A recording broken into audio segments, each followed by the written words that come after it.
Hello বন্ধুরা, আমি মাফি। প্রতিদিন নতুন নতুন রহস্যময় মাফিয়া, হ্যাকার আর অবহেলার গল্প পেতে আমাদের চ্যানেলটি সাবস্ক্রাইব করে পাশে থাকবেন। রাহুল করে কোনো কিছু করো। খাবার ব্যবস্থা কি করে করব? এমনিতেই আগে থেকে ঘরে কোনো কিছু ছিল না, এরপর আবার কোনো আয় রোজগার নেই, কিভাবে চলবে আমাদের সংসার? এটা তো আমিও চিন্তা করছি, কিছুই করার নেই। আমিও তো কয়েকদিন থেকে অসুস্থ, সেই জন্য যেতে পারছি না। কিন্তু আজকে বস থাকলে চলবে না, আজকে আমাকে যেতেই হবে, না হলে তো না খেয়ে মরতে হবে। তাই আমি বের হচ্ছি, তুমি একটু আমার মাথায় পানি দেওয়ার ব্যবস্থা করো। না না, তোমার যাওয়ার কোনো দরকার নেই, তুমি বাসায় থেকো, আমি এমনিতেই ব্যবস্থা করে নিতে পারবো। তোমাকে কে বললো অসুস্থ শরীর নিয়ে বাড়ি যেতে? আমি যদি বাসায় বসে থাকি তাহলে ঘরে রান্না হবে কি করে? আমাদের দুজনকে তো না খেয়ে মরতে হবে। তুমি চিন্তা করো না, আমি ব্যবস্থা করছি। আমি তোমাকে বাইরে যেতে দেব না। এই অবস্থায় তুমি যদি বাইরে যাও তাহলে শরীরের অবস্থা আরো খারাপ হবে, তাই আমি তোমাকে বাইরে যেতে দিব না। আমি তাকে জড়িয়ে ধরলাম। আমি এতটাই অসহায় যে স্ত্রীকে বর্তমানে খাবার পর্যন্ত দিতে পারছি না। কি করব, কিছুই করার নেই। আমার বর্তমান পরিস্থিতি এরকম হয়ে গিয়েছে। আমার স্ত্রীর নাম রিয়া চৌধুরী, বাবা মায়ের একমাত্র সন্তান। তারা এই শহরের নামকরা ব্যবসায়ী রাজীব চৌধুরী। কিন্তু আমি একটা এতিম ছেলে। ভার্সিটিতে পড়াকালীন আমাদের দুজনের মধ্যে বন্ধুত্ব হয়, সেখান থেকে ভালোবাসা। কিন্তু যখন এটা প্রকাশ পায় তখন রিয়ার বাবা তাকে জোর করে বিয়ে দিতে চাইলেও রিয়া আত্মহত্যার চেষ্টা করে। তখন আমি তাকে নিয়ে পালিয়ে চলে আসি। এরপরে কোনো একটা চাকরিও ম্যানেজ করতে পারছি না, বারবার শুধু ঘুরে বেড়াচ্ছি। চাকরি পেতে হলেও সামান্য কিছু টাকার দরকার, সেই টাকাটা পর্যন্ত আমাদের কাছে নেই, বাসায় খাবারও নেই। সেজন্য আমি চায়ের দোকানদারি করতে শুরু করেছি। সে আমাকে বারবার মানা করলে আমি শুরু করেছি কিছুদিন হলো। যে কোনোভাবে বেঁচে থাকার একটা অবলম্বন করতে হবে, সেই জন্য আমি এই কাজ করছি। 2-3 দিন ধরে আমার অনেক জ্বর উঠেছে, সেজন্য দোকানে যেতে পারছি না। তাই ঘরে খাবার দাবারের অবস্থা একদম খারাপ, ঘরে রান্নার জিনিস নেই। আমি তখন তাকে বললাম, রিয়া, আমি তোমার জীবনটা নষ্ট করে দিয়েছি। তুমি অনেক বড়লোক পরিবারের সন্তান ছিলে, তোমার অনেক ভালো একটা ছেলের সাথে বিয়ে হতো, এরকম কষ্ট তোমাকে কোনোদিনই করতে হতো না। কিন্তু তুমি আমাকে বিয়ে করলে, আমাকে বিয়ে করার কারণে তোমার জীবনটা শেষ হয়ে গিয়েছে। আমি তোমার কাছে ক্ষমা চাচ্ছি। রিয়া তখন কান্না করতে শুরু করলো। এরপর আমার দিকে তাকিয়ে বলল, কি হবে? আমি টাকা পয়সা দিয়েছি, টাকা পয়সায় সুখ থাকে না? হয়তো আমি একটু আরামে থাকতে পারতাম, কিন্তু সুখে থাকতে পারতাম না। এখন আমরা যে সুখে আছি সেই সুখ কোথাও গিয়ে পেতাম না। হয়তো সেখানে আরাম থাকতো, টাকা পয়সা থাকতো, কিন্তু ভালোবাসা থাকতো না। কিন্তু আমাদের দুজনের মধ্যে ভালোবাসা আছে, তাই তুমি কোনো চিন্তা করো না, আমি এভাবে সুখে আছি তোমাকে নিয়ে। আমি ওর কর্মকাণ্ডে বারবার অবাক হই। এতটা কষ্ট থাকার পরও কিভাবে হাসি মুখে থাকতে পারে সে জীবনে কোনোদিনও রান্না করেনি, কোনো কাজ করেনি, কাজের লোক সবকিছু করে দিত। আজ সে মাটির চুলায় রান্না করছে, নিজের সব কাজকর্ম করছে। সত্যি মেয়ে মানুষের জীবন অদ্ভুত, তারা অতি সহজেই নিজেকে পাল্টে নিতে পারে। সে আমার মাথায় পানি ঢেলে দিয়ে মাথা মুছে দিল। এখন মাথাটা একটু হালকা লাগছে। বাসা থেকে বেরিয়ে পড়লাম। সে বারবার বাধা দিলেও আমি চলে আসলাম আমার চায়ের দোকানে। সেখানে আমি একটা ছোটখাটো চায়ের দোকানে চা বিক্রি করে কোনো মতে সংসার চলে। আমি চা দিচ্ছিলাম আর মনে মনে চিন্তা করছি কি করা যায়। ওইদিকে রাজীব চৌধুরী তখন তার অফিসে বসেছিলেন। এই 3 মাসে তিনি অনেক কষ্ট করেছেন, কিন্তু কোথাও রিয়াকে খুঁজে পাননি। তখন তিনি তার অ্যাসিস্ট্যান্ট তানভীর সাহেবের দিকে তাকিয়ে বললেন, তানভীর সাহেব, এভাবে আর কতদিন চলবে? ওই ছেলেটা আমার মেয়েটাকে নিয়ে কোথায় গেল? আমি কেন খুঁজে পাচ্ছি না? আমার মেয়েকে যে করেই হোক খুঁজে বের করো। আমি আমার মেয়েকে চাই, তাই যেখানে থেকে পারো আমার মেয়েকে খুঁজে নিয়ে আসো। স্যার, আমি চতুর্দিকে চেষ্টা চালিয়ে যাচ্ছি, আপনি কোনো চিন্তা করবেন না, আমরা খুব তাড়াতাড়ি ম্যাডামকে নিয়ে আসব। কত বড় সাহস ওই ছোট লোকের বাচ্চাটার! আমার মেয়েকে নিয়ে পালিয়ে চলে যায়। আমার মেয়েটার মাথা খেয়ে এখন আমার মেয়েটার জীবন নষ্ট করে দিবে। ওকে আমি ছাড়বো না। এইদিকে আমি চা বিক্রি করতেছি, সন্ধ্যা পর্যন্ত চা বিক্রি করলাম। এরপর বাসে ফিরে যাওয়ার সিদ্ধান্ত নিলাম। আজকে মোটামুটি ভালোই ইনকাম হয়েছে, সেজন্য সিদ্ধান্ত নিলাম বাইরে থেকে খাবার কিনে নিয়ে যাই, তাকে কষ্ট করে রান্না করতে হবে না। সেই জন্য একটা রেস্টুরেন্ট থেকে খাবার কিনে বাসায় ফিরে গেলাম। বাসায় ফিরে যাওয়ার পর আমার হাতে ব্যাগ দেখে রিয়া অনেক খুশি হলো।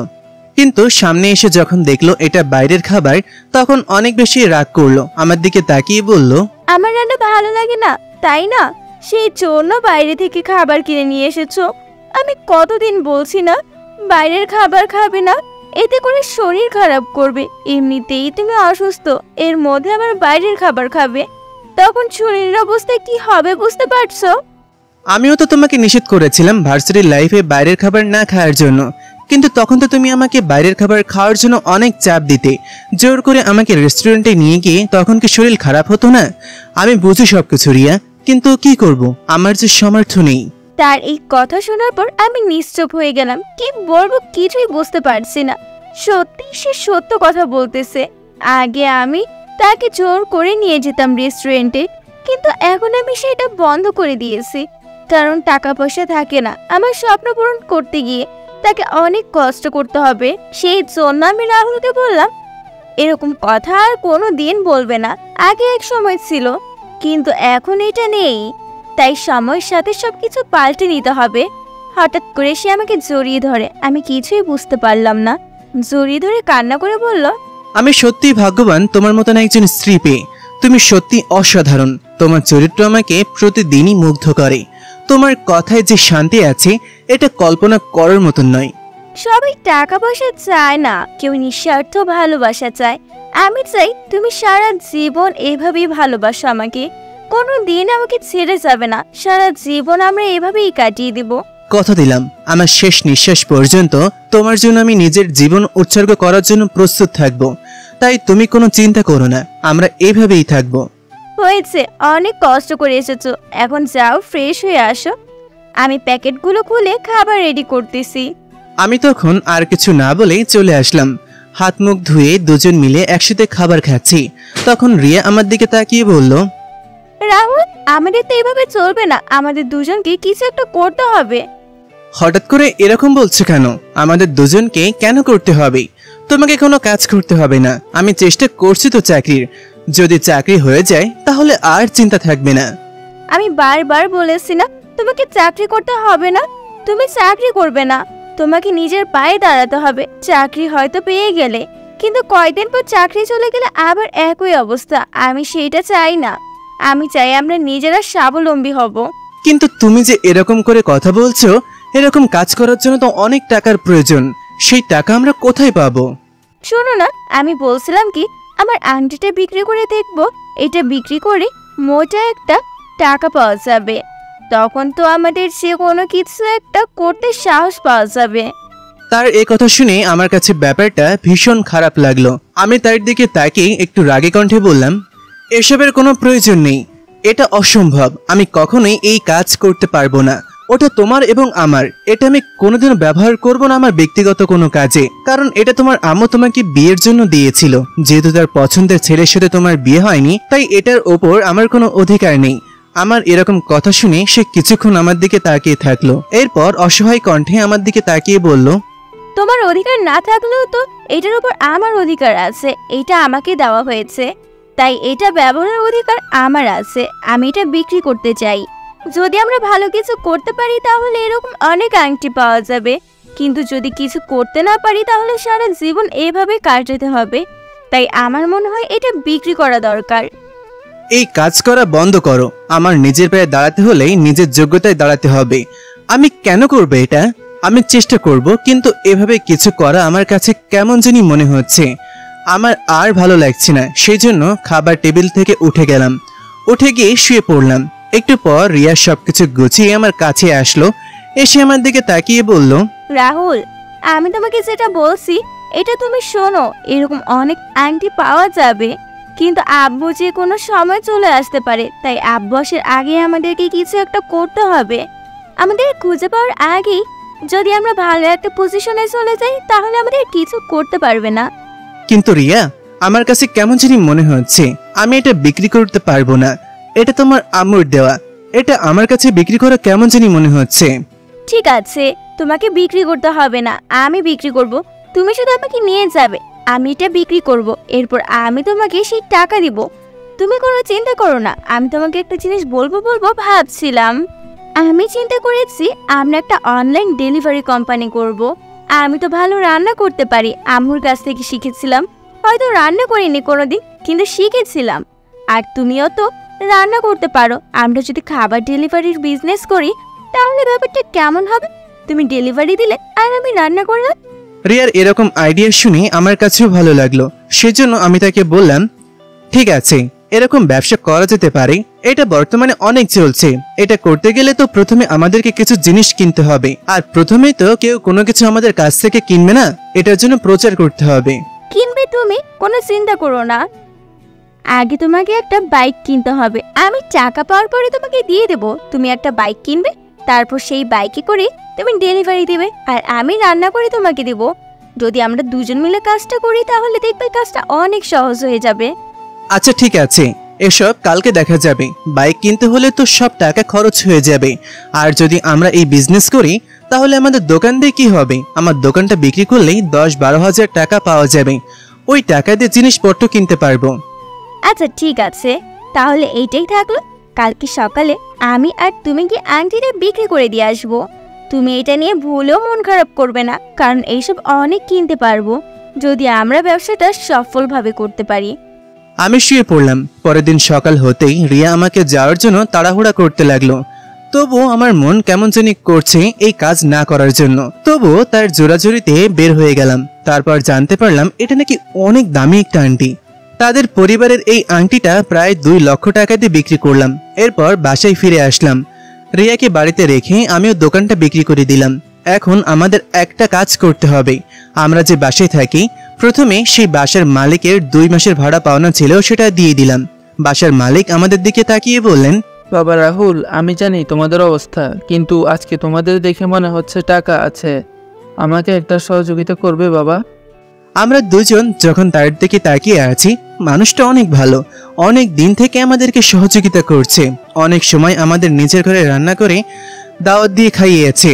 তাদের এরকম অবস্থা দেখে আমি জিজ্ঞাসা করলাম, কি ব্যাপার আঙ্কেল, আপনি কি বলেন? কি সমস্যা হয়েছে? আমি সর্বোচ্চ সহযোগিতা করার চেষ্টা করব। বাবা, আমার ছোট মেয়েটার অপারেশন হবে। বাড়ি ভাড়া যতই পাই সব টাকা দিয়ে দিয়েছি। এখনও অনেক টাকার প্রয়োজন। পরিচিতি সবার কাছে টাকা ধার নিয়েছি, আর কেউ দিতে রাজি হচ্ছে না। এখন এই বাড়িটা বিক্রি করতে হবে মাত্র 50,000 টাকার জন্য। যদি তোমরা আমাকে 50,000 টাকা ধার দাও তাহলে অনেক ভালো হয়। আমি কথা দিচ্ছি, সবার আগে তোমাদের টাকা দিয়ে দিব। তার এরকম কথা শুনে আমরা দুজন তার দিকে তাকিয়ে আমাদের ব্যবসার কয়েকদিন পর করলেও চলবে, কিন্তু এখন তাদের বিপদে থাকা মানুষদেরকে যদি সহযোগিতা করতে হবে। সেজন্য আমি রিয়ার দিকে তাকিয়ে বললাম, রিয়া, তোমার কি মতামত? আমি চাইছি আঙ্কেলকে 1 লক্ষ টাকা দিতে, আর বাকি 1 লক্ষ টাকা দিয়ে আমরা ব্যবসা শুরু করতে পারি। এটা আমাকে জিজ্ঞেস করতে হয় নাকি? তুমি তাড়াতাড়ি আঙ্কেলকে টাকাটা দিয়ে দাও।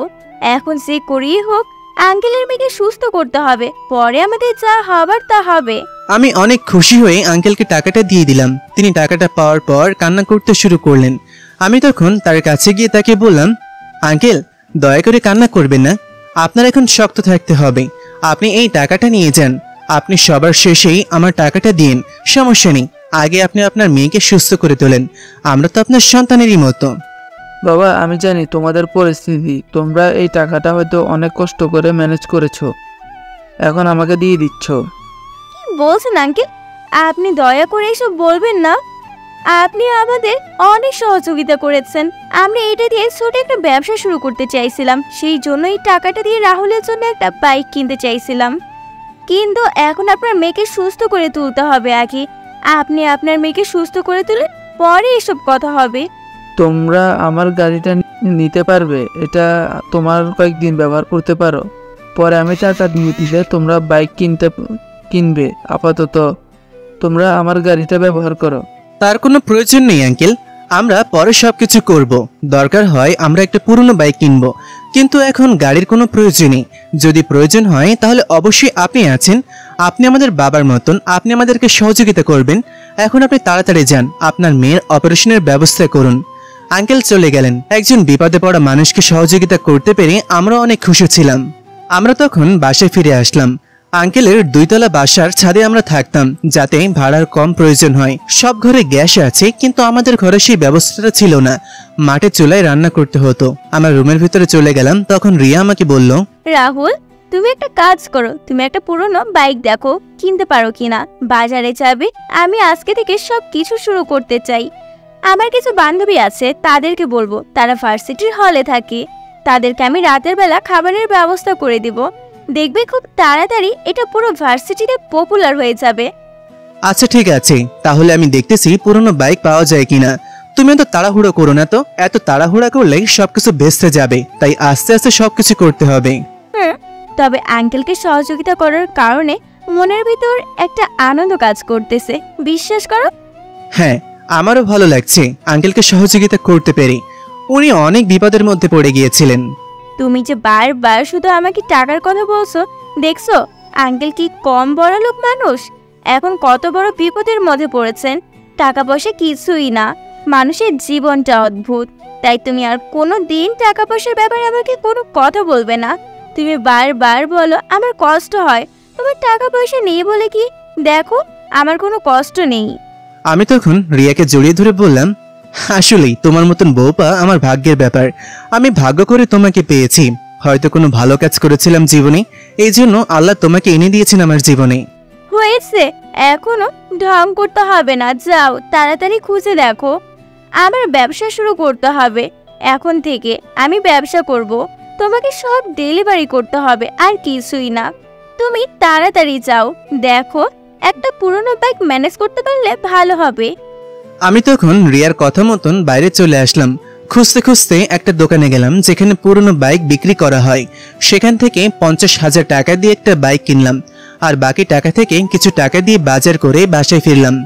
আমি আমার বান্ধবীদেরকে জানিয়ে দিলাম বিষয়টা, আর প্রথমে আমাকে নিয়ে অনেক হাসি তামাশা করলেও পরে আমি বিষয়টা বুঝিয়ে বলেছি। তারা তখন আমাকে বলেছে তারা আমার কাছ থেকে কিনবে এবং তাদের পরিচিত যত মানুষ আছে সবাইকে বিষয়টা জানিয়ে দিবে। আসলে ভার্সিটির হলে যারা থাকে তারা অনেক সময় হলের খাবার খেতে পারে না, এবং অনেকেই আছে অনেক রাত পর্যন্ত পড়াশোনা করে, তাদের রাতের বেলা খাবার তৈরি করে দেওয়ার কেউ থাকে না। আমি তাদের সাথে কথা বললাম, তারা আমার এই কথা শুনে অনেক খুশি হয়েছে। তাদেরকে আমি রাতের বেলা খাবার পৌঁছে দিব। তাদের সাথে কন্ট্যাক্ট করলাম, কাল থেকে প্রথম দিনের কাজ শুরু করব। কালকে থেকে আমাদের নতুন গন্তব্য শুরু হবে। কেমন হবে জানি না, কত দূর যেতে পারবো সেইটাও জানি না, তবে আমি আমার সর্বোচ্চ চেষ্টা করব আমাদের আরেকটু এই ছোট্ট সংসারটা আরেকটু বড় করার জন্য। আমি কাজ শুরু করলাম। ওদিকে আমাকে সব সময় সহযোগিতা করে রাহুল। আমি রান্না করছিলাম, রাহুল আমার পেছনে দাঁড়িয়ে আছে। আমি তখন তাকে বললাম, তুমি গিয়ে বিশ্রাম নাও, কালকে তোমার রাতের বেলা বের হতে হবে। এখন তুমি যাও, গিয়ে বিশ্রাম নিয়ে নাও। তা তো সম্ভব নয়, আমার বউ এখানে পরিশ্রম করবে আর আমি গিয়ে ঘুমাবো, এটা তো কখনো সম্ভব নয়। আমিও তোমার সাথেই থাকবো, তুমি যতক্ষণ পরিশ্রম করবে আমিও তোমার সাথেই থাকবো। আমি মুচকি হাসলাম, আর কিছু বলতে পারলাম না, কারণ তাকে কোনো কিছু বলে বোঝানো সম্ভব নয়। হঠাৎ করে পেছন থেকে রাহুল আমাকে জড়িয়ে ধরে, আমিও কিছু বললাম না। ও আমাকে পেছন থেকে জড়িয়ে ধরে বলল, রিয়া, এবার যদি আমাদের ব্যবসাটা ভালোভাবে চলে তাহলে আমরা খুব তাড়াতাড়ি আমাদের জন্য নতুন একজন সদস্য নিয়ে আসবো পরিবারে। আমার এখন আব্বু ডাক শোনার অনেক ইচ্ছে করছে, খুব তাড়াতাড়ি আমাদের পরিবারে একজন নতুন সদস্য নিয়ে আসবো, কি বলো? আমি তার কথায় লজ্জা পেয়ে গেলাম। এইটা আমার অনেক দিন থেকে একটা স্বপ্ন, কিন্তু মুখ ফুটে তাকে কিছু বলতে পারি না, কারণ এটা যদি বলি তাহলে সে কষ্ট পেতে পারে। কারণ আমাদের পরিবারে কোনো টাকা পয়সা নেই। যদি টাকা পয়সা না থাকে, আবার বলা তো যায় না কোনো বিপদ হলে সে এই বিপদ থেকে কিভাবে উদ্ধার হবে, সেই জন্য এই সাহস করতে পারছিলাম না। তবে আমাদের ব্যবসাটা যদি চলে তাহলে এটা করতে আর কোনো অসুবিধা হবে না।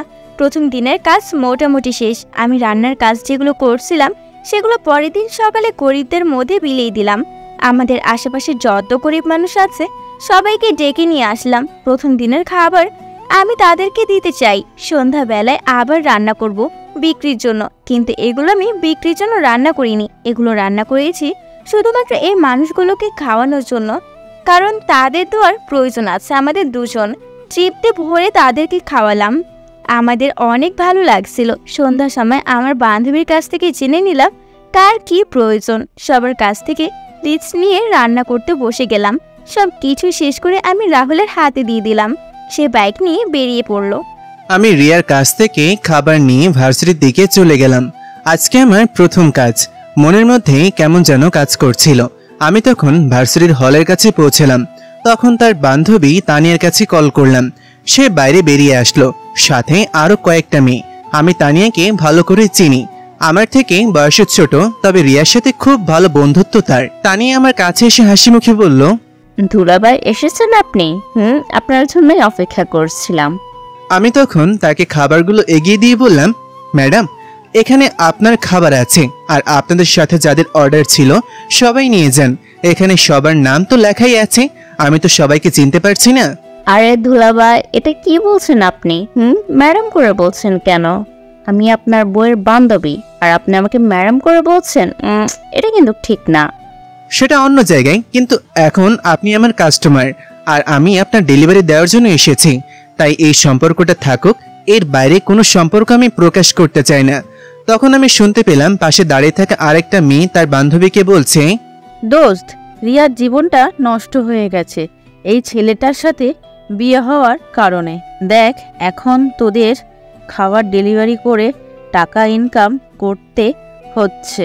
তার জীবনে কোনো দিন এই কাজ করেনি, এখন করতে হচ্ছে।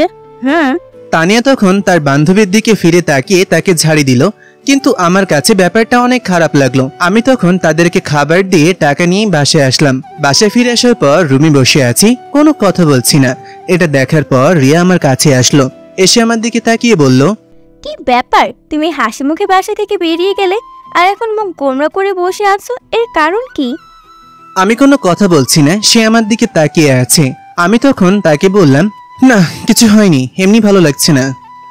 আমি বুঝতে পারছি তোমার কিছু একটা হয়েছে, তুমি কেন আমার কাছে শেয়ার করছো না? বলো কি হয়েছে। আমি তখন তাকে সবকিছু খুলে বললাম। এই শুনে রিয়া আমার দিকে তাকালো, এরপর আমার গলা জড়িয়ে ধরে বলল, তুমি এই ব্যাপারে মন খারাপ করে বসে আছো? তুমি কেন ওকে ফিরিয়ে কিছু বলতে পারলে না? তুমি কেন চুপচাপ ফিরে আসলে? আমাদের যা ইচ্ছে করব, ভালো লাগলে খাবার নেবে, না হলে নেবে না। এত কথা বলার দরকার কি? ওই মেয়েটা কি মিথ্যা কথা বলেছে নাকি? তোমাকে কোনোদিন ওই রকম কাজ করতে হয়নি, আমার কারণে করতে হয়েছে। মেয়েটা তো মিথ্যা কোনো কথা বলেনি, সত্যি কথা বলেছে। তাহলে আমি কেন ওকে কিছু বলবো? রাহুল, এবার কিন্তু রাগ উঠতেছে। আমি তোমাকে একবার বলেছি, আবারও বলছি, তুমি এই রকম আর কোনো দিন বলবে না। আমি তোমাকে নিয়ে সুখে আছি। যেখানে আমার কোনো আপত্তি নিয়ে সেখানে ওদের আপত্তি থাকার কারণ কি? আমি আর কিছু বললাম না। পরের দিন আবার গেলাম সেখানে গিয়ে দেখলাম আরো 2টা মেয়ে এসেছে, তারা এই সার্ভিসটা নিতে চাইছে। আমার কাছে ব্যাপারটা অনেক ভালো লাগলো। প্রথম দিনই ভালো প্রচার হয়ে গিয়েছে। আমি খুশি মনে বাসায় ফিরে আসলাম। বাসায় ফিরে আসার পর যখন রিয়াকে বললাম, তখন রিয়া অনেক বেশি খুশি হলো। সে আমাকে বলল, আমি বলেছিলাম না, যদি একবার আমাদের ব্যাপারটা সবাই জেনে যায় তাহলে আর কোনো চিন্তা থাকবে না, তখন দেখবে আমরা বসে থাকতে পারবো না। এভাবে চলতে লাগলো আমাদের ব্যবসা। প্রায় 1 মাস আমরা এরকম কাজ চালিয়ে গেলাম। পুরো ভার্সিটির মানুষজন এখন জেনে গিয়েছে আমাদের ব্যবসার প্রথম মাসেই খুব ভালো ইনকাম হয়েছে। সেজন্য আমরা একটা লোক রাখলাম। আমি রিয়ার কষ্ট একা দেখতে পারছিলাম না, সেজন্য একটা কাজের মেয়ে রাখলাম রিয়াকে সহযোগিতা করার জন্য। এখন আমাদের ব্যবসার জন্য আরো একটা নতুন ওয়েবসাইট ওপেন করেছি, যাতে এখানে সবাই অর্ডার করতে পারে। এখন তেমন একটা বাইরে থেকে অর্ডার আসে না, তবে মোটামুটি যে একদম আসে না তা বললেও চলবে না। 2-1টা অর্ডার এখনো বাইরে থেকে আসে। এর জন্য আমাদের কাজ ভালো মতো করার জন্য উৎসাহ পাচ্ছিলাম। একদিন সন্ধ্যার পরে একটা লোকের ডেলিভারি দেওয়ার জন্য আমি যখন বের হলাম, আমাকে রিয়ার বাবার ম্যানেজার তানভীর সাহেব দেখে ফেললেন। তিনি আমাকে দেখা মাত্র তার বস অর্থাৎ রিয়ার বাবার কাছে কল করলেন। রিয়ার বাবা ফোন ধরতেই তিনি বললেন, স্যার, ওই ছেলেটাকে পেয়ে গেছি। এইমাত্র আমি রাহুলকে দেখলাম, আমার সামনে বাইকে করে যাচ্ছিল। তাহলে দাঁড়িয়ে অপেক্ষা করছো কেন? ও কোথায় থাকে সেখানে খুঁজে বের করো। এখন ওর পিছু নাও, ও যেদিকে যাচ্ছে সেদিকে তুমিও যাও। ওকে স্যার, আমি এখনই তার পিছনে যাচ্ছি। ও কোথায় থাকে আমি আপনার কাছে জানাচ্ছি, আপনি রেডি হয়ে থাকবেন। ওকে শেষ করে দিতে হবে। আমরা খুব তাড়াতাড়ি রিয়ার ম্যাডামের খুঁজে বের করব। বলেই তানভীর সাহেব রাহুলের পিছু পিছু যেতে শুরু করলেন। রাহুল এই ব্যাপারে কিছুই জানে না। তানভীর সাহেব রাহুলের পেছন পেছন তাদের বাসা পর্যন্ত পৌঁছে গেলেন। আমি তখন বাসায় ফিরে আসলাম। বাসায় ফিরে আসার পর রিয়া আমার কাছে আসলো, এসে বলল, রাহুল, তোমাকে একটা খুশির সংবাদ দেওয়ার জন্য আমি অপেক্ষা করছিলাম এতক্ষণ ধরে। কি এমন খুশির সংবাদ রিয়া, তুমি আমার জন্য অপেক্ষা করছিলে? রিয়া তখন আমার গলা জড়িয়ে ধরে কান্না করে দিল। আমি তার এরকম কান্না দেখে অনেক বেশি ভয় পেয়ে গেলাম। আমি তাকে জড়িয়ে ধরে বললাম, রিয়া কান্না করছো কেন? কি হয়েছে? তুমি বলেছিলে আমাকে খুশির সংবাদ দিবে, কিন্তু তুমি কান্না করছো, এর কারণ কি? রাহুল, মা হতে চলেছে, আমাদের স্বপ্ন পূরণ হতে চলেছে। বলেছিলে না আমাদের ছোট্ট একটা বাবু হবে, আমি মা হতে চলেছি রাহুল। আমার কি আনন্দ হচ্ছে তোমাকে বলে বোঝাতে পারবো না। তার কথা শুনে আমি কি বলবো কিছুই বুঝতে পারছিলাম না। আমার জীবনের স্বপ্ন পূরণ হতে চলেছে, আমি সবকিছু অন্ধকার দেখছিলাম। আমি তাকে জড়িয়ে ধরেই কান্না করে দিলাম। সে আমার কান্না দেখে অবাক হয়ে গেল। এরপর আমার দিকে তাকিয়ে বলল, এ পাগল, কান্না করছো কেন? আজকে আমাদের এত খুশির দিন, তুমি কান্না করতেছো? বলো, তোমার কান্না দেখতে আমার ভালো লাগে? রিয়া, আমি বিশ্বাস করতে পারছি না আমাদের স্বপ্ন পূরণ হতে চলেছে। আমরা এত তাড়াতাড়ি বাবা মা হতে চলেছি। বিশ্বাস করো, আমি এই দিনটার জন্য কত দিন ধরে অপেক্ষা করেছি। আমার জীবনের সবচেয়ে বড় খুশির দিন আজকে। আমরা দুজনকে জড়িয়ে ধরলাম। ওদিকে তানবীর সাহেব রাহুলের সব ইনফরমেশন পেয়ে গেলেন। এরপর রিয়ার বাবার কাছে গিয়ে তার সামনে দাঁড়িয়ে বললেন, স্যার, ওই ছেলেটার সব ইনফরমেশন পেয়ে গেছি। আমি ওর পিছনে গিয়েছিলাম, ও কোথা থাকে সেটা জানতে পেরেছি। ওই জায়গায় রিয়া ম্যাডাম আছেন, আমাদেরকে যেতে হবে আজকেই। আমাদের আজকে গেলে হবে না। এখন যদি আমরা যাই তাহলে আমরা রিয়াকে আনতে পারবো না, কারণ রিয়া ওই ছেলেটা থেকে আসবে না। তাই আমাকে পুলিশ নিয়ে যেতে হবে। কাল আমরা যাব পুলিশের কাছে। এরপর রিয়ার বাবা রাজীব চৌধুরী নিজের মেয়েকে ফিরে পাওয়ার জন্য পুলিশের সাথে যোগাযোগ করলেন। কালকে তিনি যাবেন রাহুলের বাসায়, ওখান থেকে রিয়াকে তুলে আনবেন, এরকমই প্ল্যান করেছেন। ওদিকে আমরা আজকে অনেক বেশি খুশি ছিলাম। সেজন্য আমাদের যে কাজের মহিলা আছেন তাদেরকে বললাম আজকে সব কাজ তিনি একা করতে, কারণ রিয়াকে আজকে কোনো কাজ করবে না। কাজের মহিলা সামি আপুকেও নতুন জামা কাপড় কিনে দিলাম। আজকে আমাদের অনেক খুশির একটা দিন। আমি রাতের বেলা একটা কেক অর্ডার করলাম। এরপর আমরা সেটা তিনজন মিলে কাটলাম। বাড়িওয়ালা আঙ্কেল এখনো তার মেয়েকে নিয়ে ব্যস্ত আছেন, সেজন্য তিনি আসতে পারেননি। আমরা গিয়েছিলাম তার মেয়েকে দেখার জন্য। এখন মোটামুটি সে সুস্থ হয়েছে, কিন্তু এখনো তাকে থাকতে হবে হসপিটালে। অনেক বড় একটা অপারেশন হয়েছে, সেজন্য এখনো তাকে হসপিটালে ভর্তি করা আছে। আমি তখন কেকটা কেটে রিয়াকে খাইয়ে দিলাম। রিয়া তখন আমাকে খাইয়ে দিল। এরপর রিয়া আমাকে জড়িয়ে ধরে বলল, রাহুল, আমাদের কষ্টের দিন খুব তাড়াতাড়ি শেষ হয়ে যাবে। আমরা খুব তাড়াতাড়ি অনেক বড় কিছু একটা করব। আমি বলেছিলাম না, আমরা যদি দুজন মিলে চেষ্টা করি তাহলে কোনো কিছুই আমাদেরকে আটকে রাখতে পারবে না। হ্যাঁ রিয়া, আমি আজকে অনেক অনেক বেশি খুশি। তোমার বুদ্ধিতেই এত কিছু হয়েছে। আমি সত্যি ভাগ্যবান তোমার মতন একজনকে পেয়ে। আমাদের পরিবারে নতুন একজন আসছে। আমি কল্পনা করতে পারিনি আমাদের স্বপ্ন এত তাড়াতাড়ি পূরণ হয়ে যাবে। এরপর আমরা দুজন খুশিমনে ঘুমিয়ে পড়লাম। পরের দিন সকালে আমি অর্ডার কমপ্লিট করার জন্য চলে গেলাম। যখন বাসে ফিরে আসলাম তখন রিয়া আমার কাছে আসলো। আমরা দুজন বসেছিলাম, তখন হঠাৎ করে দরজায় কেউ ডাকতে লাগলো। আমি দরজা খুলে অবাক হয়ে গেলাম। রিয়ার বাবা, তার ম্যানেজার এবং পুলিশের লোকজন দাঁড়িয়ে আছে। আমি তখন তাদের দিকে তাকিয়ে আছি। রিয়ার বাবা এসেই আমার গলা চেপে ধরলেন। এরপর বললেন, কুত্তার বাচ্চা, তুই আমার মেয়েকে এখানে আটকে রেখেছিস, তোকে আমি ছাড়বো না। আমার মেয়েকে বাসা থেকে তুলে এনে এখানে বন্দি করে রেখেছিস। আজকে তুই আমার হাত থেকে কিছুতেই বাঁচতে পারবি না। রিয়া তখন দৌড়ে আসলো। এই অবস্থা দেখে সে কান্না করতে শুরু করলো। এরপর তার বাবার সামনে আসলো, এসে আমাকে ধাক্কা দিয়ে সরিয়ে দিল। তার বাবার দিকে তাকিয়ে বলল, বাবা, তুমি সব কি বলছো? আর এখানে এসে ঝামেলা করার কি দরকার? আমি রাহুলকে ভালোবাসি, সেই জন্য আমি তার সাথে চলে এসেছি। তুমি আমাকে জোর করে অন্য জায়গায় বিয়ে দিতে চাইছিলে। চুপ কর, তোর একটা কথাও আমি শুনতে চাই না। এই ছেলেটাকে তোকে এসব বুদ্ধি দিয়েছে, তাই না? আমি পুলিশ নিয়ে এসেছি, এখন আর কোনো ভয় পেতে হবে না। পুলিশের সামনে সব স্বীকার কর। মা, আমি কি স্বীকার করব? আমি যেটা সত্য সেটাই বলতেছি। আমি রাহুলকে ভালোবাসি, সেই জন্য এখানে এসেছি। তুমি কেন এখানে এসে ঝামেলা করছো? আর আমি তার বাচ্চার মা হতে চলেছি। তুমি এখন আমাদের জীবনে এসে ঝামেলা করবে না। তুমি এখান থেকে চলে যাও। আমি তোমার মুখ দেখতে চাই না। তুমি আমাকে জোর করে অন্য জায়গায় বিয়ে দিতে চাইছিলে। রিয়ার বাবা তখন কি করবেন কিছুই বুঝতে পারছিলেন না। তিনি আমার দিকে তাকিয়ে চিৎকার করছেন। তখন পুলিশ অফিসার তার দিকে তাকিয়ে বলল, রাজীব সাহেব, আপনি বলেছিলেন আপনার মেয়েকে তুলে এনে এখানে বন্দি করে রাখা হয়েছে, কিন্তু আপনার মেয়ে তো বলছে সে নিজ ইচ্ছায় এসেছে। তারা একে অপরকে ভালোবাসে, সেই জন্য বিয়ে করে। এখন তারা সুখে শান্তিতে সংসার করতেছে। অফিসার, আপনি ভুল করছেন। ও আমার মেয়েকে ভয় দেখিয়ে এখানে থাকার জন্য, সে জন্য আমার মেয়ে ভয়ে কিছু বলতে পারছে না। দেখো মা, আমাকে যদি আটকে রাখা হয় তাহলে তুমি আমাদের কাছে সব কিছু স্বীকার করতে পারো। এছাড়া এটা তোমাকে আটকে রাখতে পারবে না। তোমার বাবা যেটা বলছে সেটা সত্য কিনা সেটা আমাদেরকে বলো। যদি সত্যিই তোমাকে আটকে রাখা হয় তাহলে আমি ওকে এখান থেকে নিয়ে যাব। ও তোমাকে আটকে রাখতে পারবে না। তুমি আমাদের কাছে সব কিছু স্বীকার করো। স্যার, বিশ্বাস করে আমি ওকে ভালোবাসি। আমার বাবা জোর করে আমাকে অন্য জায়গায় বিয়ে দেওয়ার চেষ্টা করছিলেন, সেই জন্য আমরা দুজন পালিয়ে এসেছি। এখানে আমি প্রাপ্তবয়স্ক, আমি নিজের বিয়ের সিদ্ধান্ত নিজেই নিতে পারি, সেই জন্য আমি তাকে বিয়ে করেছি। এখন আমরা সুখে শান্তিতে আছি এবং আমি তার বাচ্চার মা হতে চলেছি। এরপরেও আপনি বলবেন যে আমাকে আটকে রেখেছে? আমি তো বলছি আমি নিজের ইচ্ছায় এখানে এসেছি। বাবা আমার দিকে তাকালেন অনেক রাগ করে। আমার কাছে ব্যাপারটা খারাপ লাগলো। আমি আমার ভালোবাসাকে ছেড়ে যেতে পারবো না, সেই জন্য আমি স্বাভাবিক অবস্থায় দাঁড়িয়েছিলাম। তখন পুলিশ অফিসার বাবার দিকে তাকিয়ে বললেন, রাজীব সাহেব, আপনার মেয়ে যেটা বলছে সেটা আমাদেরকে মেনে নিতেই হবে। ওরা দুজন প্রাপ্তবয়স্ক, তারা নিজেদের বিয়ের সিদ্ধান্ত নিজেরাই নিতে পারে। তাই আমি এ ব্যাপারে কোনো কথা বলতে পারবো না। এখন আপনাকেও তাদেরকে সুখে থাকতে দিতে হবে। আপনি কেন এমনি এমনি ঝামেলা করছেন?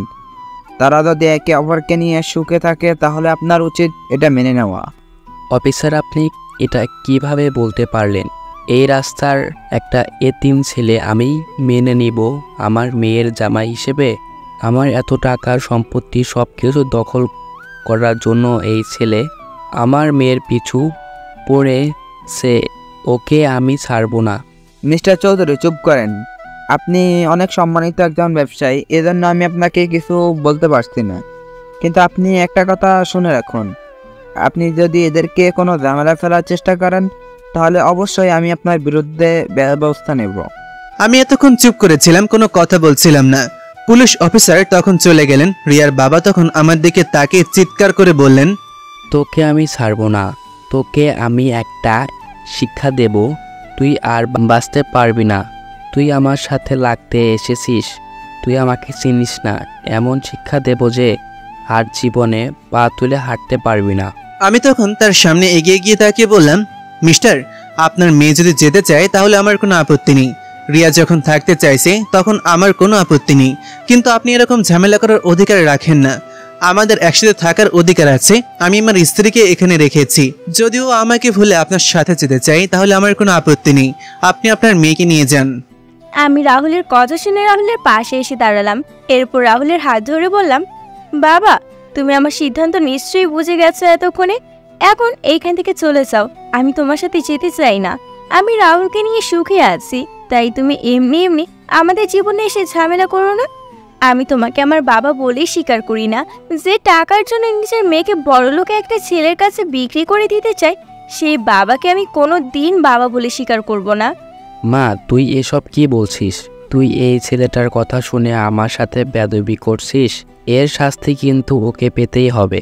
ওকে আমি ছাড়বো না। আমি আবার আসবো, তখন কিন্তু তোকে নিয়ে যাব। এই ছেলেটার আর তোকে আটকে রাখতে পারবে না। বলেই রিয়ার বাবা রাগ করে চলে গেলেন। আমি তখন রিয়ার দিকে তাকিয়ে জড়িয়ে ধরলাম। বলল, রিয়া অনেক খুশি আজকে তার বাবার সামনে দাঁড়িয়ে সে সত্য কথাগুলো বলার সাহস করতে পেরেছে। রিয়া তখন আমাকে বলল, তুমি কোনো চিন্তা করো না, সারা জীবন আমরা এইভাবে থাকবো। আমি তোমার সন্তানের মা হতে চলেছি। আমি এইভাবেই তোমার পাশে সব সময় থাকবো, তুমিও আমার পাশে সব সময় থাকবে। আমরা দুজন দুজনকে ছেড়ে কোনো দিন যাব না। কথা দিলাম আমি এভাবেই তোমার পাশে সব সময় থাকবো, তুমিও আমার পাশে থাকবে। আমরা দুজন যদি এইভাবে একে অপরের সাথে থাকি তাহলে কোনো শক্তি আমাদেরকে আলাদা করতে পারবে না। রিয়ার বাবা বাসায় ফিরে গেলেন, গিয়ে চিৎকার করতে শুরু করলেন। তার মা এটা দেখার পর দৌড়ে এসে জিজ্ঞাসা করলেন, কি হয়েছে? তুমি এরকম চিৎকার করতেছো কেন বাসায় ফিরে? কত বড় সাহস ওদের! ওই রাস্তার ছেলেটার সাথে আজ দেখা হয়েছিল। তার বাসায় গিয়েছিলাম আমার রিয়াকে ফিরিয়ে আনার জন্য। কিন্তু সে ওই ছেলেটার সাথে থাকতে চায়, আমার কাছে ফিরে আসতে চায়নি। আমি তাকে বারবার বলেছি ফিরে আসার কথা, কিন্তু সে আমার কথা শোনেনি। আচ্ছা বাদ দাও না, এমনি এমনি কেন ঝামেলা করতেছো? তারা যদি একে অপরকে নিয়ে সুখে থাকে তাহলে তুমি কেন ওদের মধ্যে গিয়ে ঝামেলা করতেছো? আমার মেয়েটাকে জীবনে একটা দিন শান্তিতে থাকতে দাওনি, আর এখনও শান্তিতে থাকতে দিবে না? সে যদি তার ভালোবাসার মানুষকে নিয়ে সুখে থাকে তাহলে তোমার এতে আপত্তি করার কারণ কি? আমি তো বুঝতে পারছি না। কে তুমি? ওই ছেলের দলের হয়ে কথা বলতেছো? আমাদের মেয়ে ওখানে কি রকম আছে তুমি জানো? ওরা এমন একটা বাড়িতে থাকে, সেই বাড়ির অবস্থা যদি দেখো তাহলে কল্পনা করতে পারবে না। আমাদের বাথরুমের চেয়েও ছোট একটা রুম ওরা থাকে। আমার মেয়ে ওখানে কষ্টে মরে যাচ্ছে, ওই ছেলেটার ভয়ে কিছু স্বীকার করতে পারছে না, আর তুমি এসব কথা বলছো? আমি জানি রিয়া যদি কষ্টে থাকতো তাহলে সে ফিরে আসতো, কিন্তু সে কষ্টে নেই, সে তার ভালোবাসার মানুষকে নিয়ে সুখে আছে। তাই তুমি এরকম কথা না বলে যেটা হচ্ছে সেটা মেনে নাও, এবং আমার মনে হয় তোমার ওদেরকে ফিরিয়ে আনা দরকার। রিমা, তুমি কি বলছো? তোমার মাথা ঠিক আছে? আমি ওই রাস্তার ছেলেটাকে নিয়ে আসব? এটা অসম্ভব। ওকে আমি ছাড়বো না। ওকে আমি এমন শিক্ষা দেব যেটা ও কল্পনা করতে পারবে না। বলে রিয়ার বাবা রাগ করে চলে গেলেন। তিনি গিয়ে প্ল্যান করতে শুরু করলেন কিভাবে রাহুলকে শেষ করে দেওয়া যায়। এই ব্যাপারে রাহুল কিছুই জানে না। সে অনেক বেশি খুশি ছিল, কারণ তার ভালোবাসার মানুষ তার পক্ষে কথা বলেছে। এখন তার আর কোনোই ভয় নেই। এইভাবে চলতে থাকলো আরও 1 মাস। কিন্তু এই 1 মাসে রিয়ার বাবা কোনো ঝামেলা করেনি। এটা দেখে রাহুল অনেক অবাক হলো। সে ভেবেছিল হয়তো রিয়ার বাবা তাদের কোনো ক্ষতি করার চেষ্টা করবে, কিন্তু কিছুই করেননি। তাদের ব্যবসা এখন পুরো জমজমাট চলছে। সেজন্য রিয়া রাহুলের কাছে এসে বলল, রাহুল, এখন আর আমাদের এভাবে চললে হবে না, আমাদের আরো বড় কিছু একটা করতে হবে। তাই তুমি এক কাজ করো, তাড়াতাড়ি একটা অফিসের ব্যবস্থা করো। আমরা আমাদের এই ব্যবসাটা আরো কিছু লোক নিয়ে বড় করে এই কাজটা করব। ঠিক বলেছে রিয়া, আমাদের যে করেই হোক একটা অফিস নিতে হবে, আর কিছু লোকজন প্রয়োজন। তোমার অনেক কষ্ট হয়ে যাচ্ছে, এখন তোমার বিশ্রাম দরকার। আমি সবকিছু করছি, তোমাকে কোনো চিন্তা করতে হবে না। আমি তখন বাসা থেকে বেরিয়ে আসলাম। এরপর খুঁজতে শুরু করলাম। বাসা থেকে একটু দূরে ছোট্ট একটা দোকান পেলাম, কিন্তু সেখানে হবে না। আরো বড় একটা জায়গা খুঁজতে শুরু করলাম, এবং ভাগ্যক্রমে পেয়েও গেলাম একটা ছোটখাটো ফ্যাক্টরি, যেটা বন্ধ হয়ে গিয়েছে। সেই জন্য আমি জায়গাটা ভাড়া নেওয়ার পর সেখানে আমার কিছু লোকজন নিয়ে আসলাম, যারা ভালো রান্না করতে পারে, এবং আমার সহযোগিতা করার জন্য আরো 2-3 জন ডেলিভারি ম্যান নিয়োগ করলাম। এই ব্যবসা শুরু করতেই চারিদিকে নাম ছড়িয়ে পড়লো। সেজন্য বাইরের অর্ডারগুলো বেশি আসতে শুরু করলো। 2-3টা অফিস থেকে আমরা পার্মানেন্ট অর্ডার পেলাম, যেখানে দুপুরের খাবারের ব্যবস্থা আমাদেরকেই করতে হবে। সেজন্য আমরা অনেক বেশি খুশি ছিলাম। আজ 1 সপ্তাহ পর আমি মোটামুটি বড় একটা অর্ডার পেয়েছি। সেজন্য টার্গেট করলাম আমাদের এই আংটিটা ফিরিয়ে আনতে হবে। সেজন্য আমি ওই দোকানদারের সাথে যোগাযোগ করলাম, যেখানে আংটিটা বিক্রি করেছিলাম। তিনি জানালেন ওই আংটিটা এখনো আছে। সেজন্য আমি টাকা নিয়ে চলে গেলাম এবং ওই আংটিটা নিয়ে আসলাম। যখন ওই আংটিটা নিয়ে বাসায় গেলাম, বাসায় ফিরে তখন দেখতে পেলাম রিয়া সেখানে নেই। আমি তাকে ডাকতে শুরু করলাম। তখন বাসার কাজের মহিলা সামিয়া আপুকে দেখলাম অজ্ঞান হয়ে পড়ে আছে। এটা দেখে আমি অনেক বেশি ভয় পেয়ে গেলাম। আমি তাকে বিছানায় তুলে তার চোখে পানি দিতেই তিনি আমার দিকে তাকালেন, এরপর বললেন, ভাইয়া, সর্বনাশ হয়ে গেছে। কিছু লোক এসেছিল, এসে ভাবিকে তুলে নিয়ে গেছে। আমি অনেক বাধা দেওয়ার চেষ্টা করেছি, কিন্তু তারা আমাকে মেরে এখানেই ফেলে রেখে চলে গেছে ভাইয়া। এই কথা শুনে আমার মাথা নষ্ট হয়ে গেল। আমি কি করব কিছুই বুঝে উঠতে পারছিলাম না। আমি তার দিকে তাকিয়ে বললাম, কি বলছে আপু? ওইখানে কি রিয়ার বাবা ছিল? রিয়ার বাবাকে ওকে তুলে নিয়ে গেছে?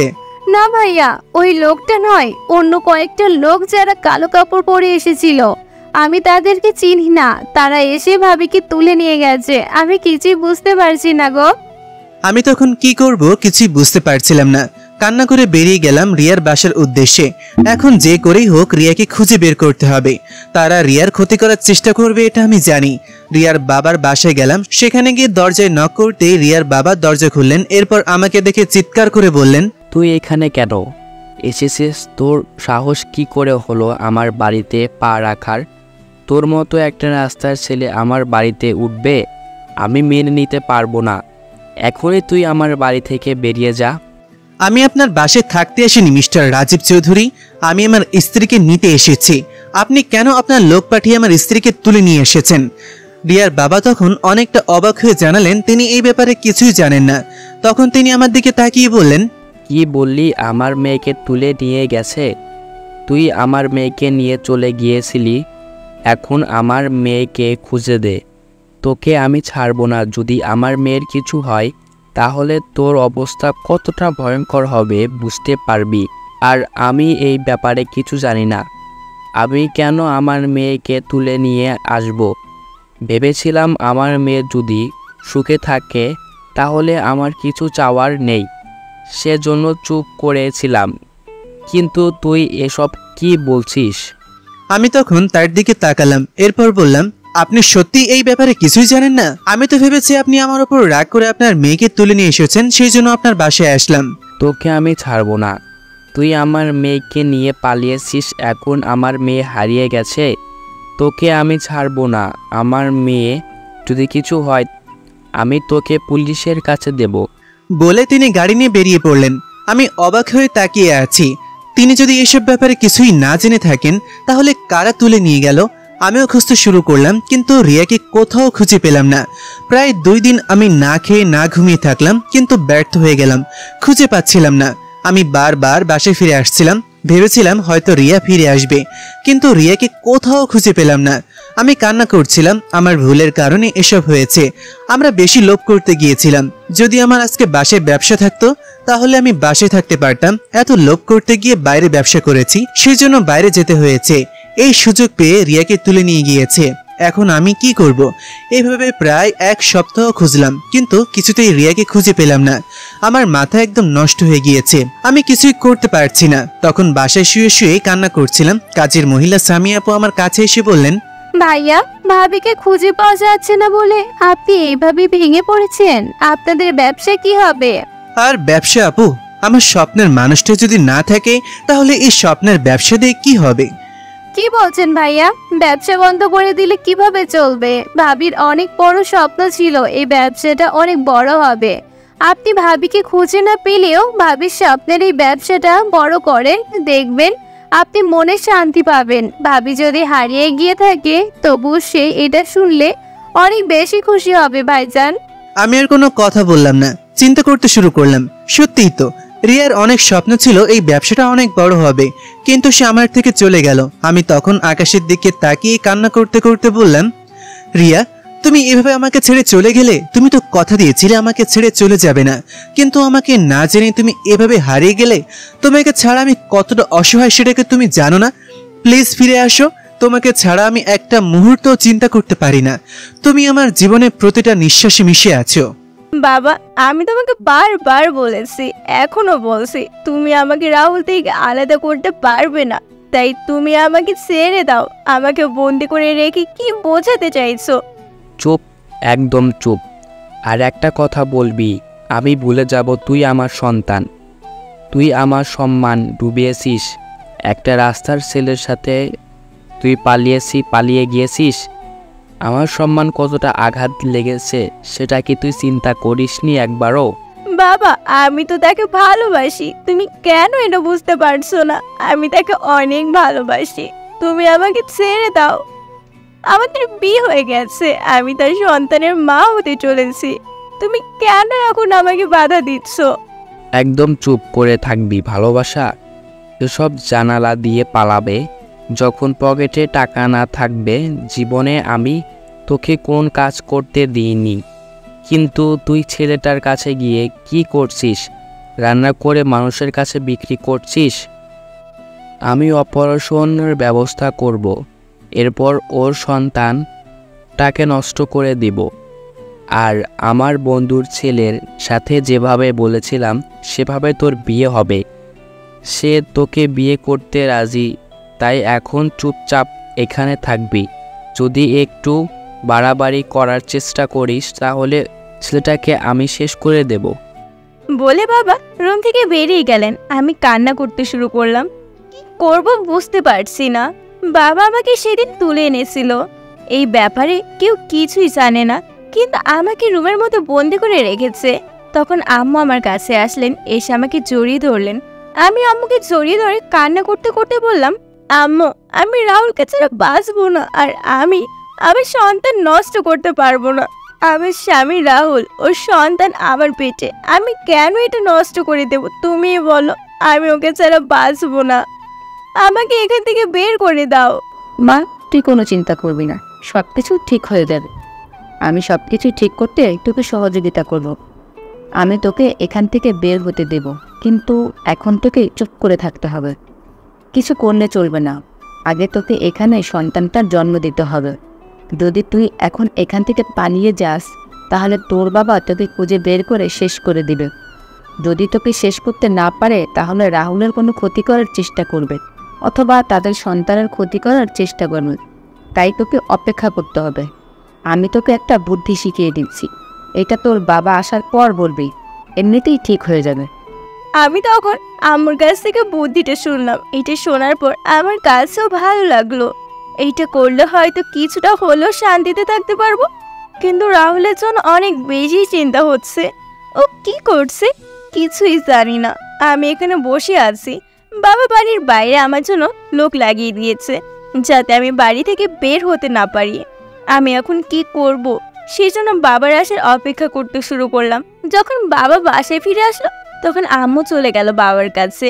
এরপর বাবাকে বলল, এই শোনো না, আমার একটা কথা আছে।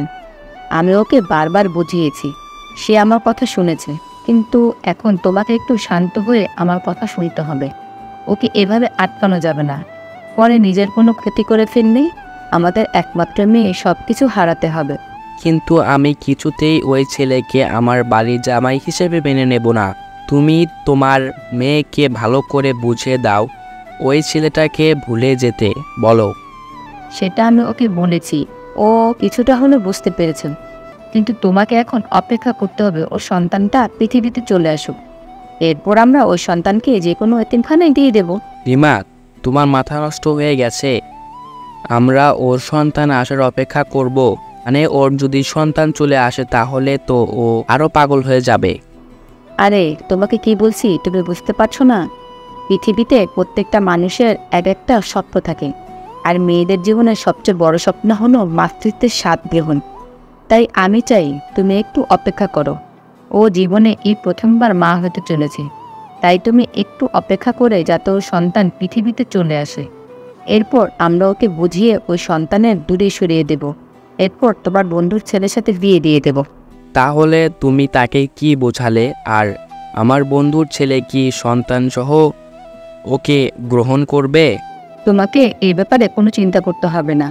আমি ওর সাথে কথা বলেছি, ওকে আমি একটা মিথ্যা আশ্বাস দিয়েছি, বলেছি আমি তোমাকে বোঝাবো, ওর সন্তানের কোনো ক্ষতি করবে না।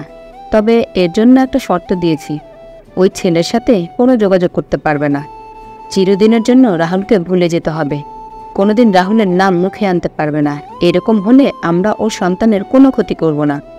রিয়া এতে রাজি হয়েছে। বাবা তখন কিছুক্ষণ চিন্তা করলেন, এরপর আম্মুর দিকে তাকিয়ে বললেন, আচ্ছা ঠিক আছে, তাহলে তুমি তাকে বলে দাও আমি রাজি আছি। ও কোনোদিন ওই ছেলের নাম মুখে আনতে পারবে না। আমি ওর সন্তানকে পৃথিবীতে আসতে দেব, তবে এরপর আমি ওকে এতিমখানায় পাঠিয়ে দেব। এরপর আমার বন্ধুর ছেলের সাথে ওর বিয়ে দেব। এর আগে ও বাসা থেকে বের হতে পারবে না। এই কয়েকদিন যদি বাসা থেকে বের হয় তাহলে এটা জানাজানি হয়ে যাবে। আমি চাই না এই ব্যাপারটা কেউ জানতে পারুক। আম্মু তখন আমার কাছে চলে আসলেন। আমি আম্মুর মুখ থেকে কথাটা শুনে মনে মনে কান্না করলেও ভেতর থেকে একটু হলেও আনন্দ পাচ্ছিলাম। আমার সন্তানটা পৃথিবীতে আসতে পারবে। রুমে বসে কান্না করছিলাম। ও মনে হয় এখনো ঠিকমতো খাওয়া দাওয়া করেনি, আমার কথা চিন্তা করছে। আমি কি করে তার কাছে সংবাদ পাঠাবো সেটাই বুঝতে পারছিলাম না। আমি তখন বসে আছি আমাদের ছোট্টখাট্ট অফিসে, যেখানে কোনো কিছুই ভালো লাগছে না। নিজের প্রিয় মানুষটা হারিয়ে গিয়েছে, এখন কিভাবে শান্তিতে থাকতে পারবো? সেজন্য আমি আমার লোকদেরকে কাজে লাগিয়ে দিলাম। সন্ধ্যা হয়ে এসেছে, সেজন্য কাজকর্ম সবকিছু শেষ করলাম। আজকে আর ভার্সিটির হলের ডেলিভারি কমপ্লিট করব না, সেজন্য ডেলিভারি ম্যানকে সবাইকে কাজে লাগিয়ে আমি বাসে চলে আসলাম। বাসে ফিরে আসার পর বসে বসে কান্না করছি। প্রায় রাত 12টা। হঠাৎ করে আমার কাছে কল আসলো। এত রাতে কল করলো কে? আমি দেখলাম রাফি আমার সাথে কাজ করে একজন ডেলিভারি ম্যান। সে আমাকে কল করে কান্না করতে শুরু করলো। আমি তার কান্না শুনে জিজ্ঞাসা করলাম, কি ব্যাপার রাফি, তুমি কান্না করছো কেন? ভাই সর্বনাশ হয়ে গেছে, আমাদের অফিসে কেউ আগুন লাগিয়ে দিয়েছে, সবকিছু শেষ হয়ে গেছে। এই কথা শোনার পর আমি চিৎকার দিয়ে উঠলাম, দৌড়ে চলে গেলাম সেখানে। গিয়ে দেখতে পেলাম আমাদের অফিসের সবকিছু পুড়ে ছারখার হয়ে গিয়েছে, কিছুই আগের মতন নেই। আমি কান্না করতে শুরু করলাম। কান্না করতে করতে মাটিতে বসে পড়লাম, কিন্তু কিছুই করার নেই। হঠাৎ করে কেউ একজন আমার কানে একটা ফোন লাগিয়ে দিল। আমি তখন ফোন ধরতেই ওপাশ থেকে একজন হাসতে হাসতে বলল, তুই কি করে ভেবেছিলি তুই আমার মেয়েকে শেষ করে দিবি আর আমি তোকে এভাবে ছেড়ে দেব? তুই ভাবতেও পারবি না আমি কতটা ভয়ঙ্কর হতে পারি। এরপর থেকে ভুলেও আমার সাথে লাগতে আসবি না। এই কথা শোনার পর আমি বুঝতে পারলাম এটা রিয়ার বাবার কাজ। এজন্য আমি তাকে বললাম, আর কি শাস্তি দিবেন আমাকে? আমার জীবনটা এমনিতেই ধ্বংস করে দিয়েছেন, এখন আমার একটা স্বপ্ন ছিল সেটাও ধ্বংস করে দিয়েছেন। আমি কি নিয়ে বাঁচবো বলেন? সেটা তোর ব্যাপার, তোর বাঁচতে ইচ্ছে না করলে মরে যা। তোর মতো ছেলে পৃথিবীতে বেঁচে থাকার চেয়ে না থাকাই ভালো। আমি তোকে শিক্ষা দেব আগে থেকে ঠিক করে রেখেছিলাম, কিন্তু সময়ের অপেক্ষা ছিলাম। তুই তো রাস্তায় থাকিস, আমি কোথায় থাকি সেটা একবার কল্পনা করে দেখেছিস? তুই কি জানিস তোর মতো ছেলেরা আমার পকেটে ঘুরে বেড়ায়? তুই আমার সাথে লাগবি তাই না? আমি কান্না করতে করতে মাটিতে বসে পড়লাম। তখন আমার সাথে দেখা লোকজন আমাকে ধরে বাসায় নিয়ে আসলো। বাসায় ফিরে আসার পর আমি প্রায় 2 দিন কারোর সাথেই কোনো কথা বলিনি। কি করব, আমার সবকিছু শেষ হয়ে গিয়েছে। একটা স্বপ্ন ছিল সেটা ধ্বংস হয়ে গিয়েছে, এখন কি হবে? রাফি তখন আমার পাশে বসে আছে। ছেলেটা অনেক কষ্ট করেছে আমার জন্য, তার বাড়িতে শুধুমাত্র মা আর কেউই নেই। তখন আমাকে সে বলল, ভাই তুমি যদি এভাবে ভেঙে পড়ো তাহলে আমরা কিভাবে চলবো? আমরা কয়েকজন মানুষ তোমার দিকে তাকিয়ে আছি, তুমি যদি এভাবে ভেঙে পড়ো তাহলে তো সবকিছু শেষ হয়ে যাবে। আমি কি করব রাফি, আমার সবকিছু শেষ হয়ে গিয়েছে, আমি আর কিছুই করতে পারবো না। আমার টাকা পয়সা বাইক সব শেষ হয়ে গিয়েছে, এখন আমার কাছে নতুন কিছুই নেই। আমি নতুন করে কিছু শুরু করব সে সামর্থ্য আমার নেই। আমি কি করব বলো? কে বলেছে তোমার কাছে কিছু নেই? তুমি যে আমার কাছে টাকাগুলো রেখেছিলে সেই টাকাগুলো নিবে না? এগুলো তো তুমি আমাকে ঋণ হিসেবে দিয়েছিলে, আজ আমি তোমার সেই ঋণগুলো শোধ করে দিলাম। এখন তুমি এই টাকা দিয়ে নতুন করে শুরু করো। আঙ্কেলের কথা শুনে আমি তার দিকে তাকালাম। এরপর তাকে বললাম, না আঙ্কেল, এই টাকাটা আপনার কাছে রাখেন, এখনো আপনার সমস্যা চলছে সেটা আমি জানি। এই টাকা দিয়ে আমাকে এখন সমস্যার মধ্যে ফেলবেন না প্লিজ। বাবা, তুমি আমাকে কোনো বিপদের মধ্যে টাকা দিয়েছিলে সেটা একমাত্র আমি জানি। এখন আমার বিপদ প্রায় কেটে গেছে, যা সমস্যা আছে সেটা আমিই সমাধান করতে পারবো। এই টাকাটা তুমি নাও প্লিজ, না হলে আমি অনেক চিন্তার মধ্যে থাকবো। তুমি টাকাটা নিয়ে নতুন করে সব কিছু শুরু করো, আমরা সবাই তোমার পাশে আছি। তুমি টাকাটা নাও। আমি আর না করতে পারলাম না, যে করেই হোক আমাকে এখন কিছু একটা করে দেখাতেই হবে। রাজীব চৌধুরী কি ভাবে আমায়, এতটাই অসহায়? আমাকে কিছু একটা করে দেখাতে হবে এই মানুষগুলোর জন্য হলেও। আমি তখন টাকাগুলো নিলাম, রাতের বেলায় উঠে পড়লাম। রাফি তখন আমাকে বলল, ভাই রাতের বেলা কোথায় যাচ্ছ? রাফি, আমার এখন বসে থাকলে হবে না, তুমি কালকে থেকে সবকিছু শুরু করো। আমাদের যত লোক ছিল সবাইকে ডেকে বলো আমাকে কিছুদিন সহযোগিতা করতে হবে, এরপর আমি তাদেরকে সবার টাকা দিয়ে দিব। ভাই তোমাকে এটা নিয়ে কোনো চিন্তা করতে হবে না, সবাই রাজি আছে তোমাকে সহযোগিতা করার জন্য। তোমার এই অবস্থা দেখার পর সবাই অনেক কষ্ট পেয়েছি। রাহুল, আমি চাই তুমি আমার গাড়িটা ব্যবহার করো আপাতত, আর তুমি টাকা দিয়ে নতুন করে সব কিছু শুরু করো। এখনও তো তোমার আবার বাইক কেনার মতো সামর্থ্য হয়নি, যখন কিনবে তখন এটা আমাকে ফেরত দিয়ে দিবে। এখন তুমি আমার গাড়িটা ব্যবহার করো।